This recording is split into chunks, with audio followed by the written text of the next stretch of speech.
আদরেরই মেয়ে যখন যায় রে স্বামীর ঘরে, বাবা মায়ের কলিজাটা যায় রে তখন ছিঁড়ে। আল্লাহ হাফেজ।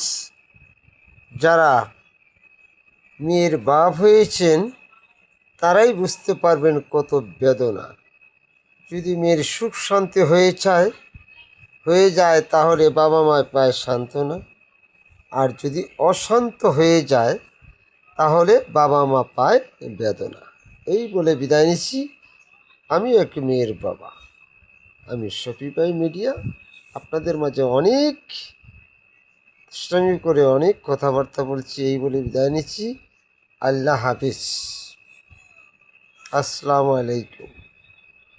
কথাটা কি সত্যি? আদরেরই মায়া যখন যায় রে পরের ঘরে, বাবা মায়ের কলিজাটা যায় রে তখন চিরে।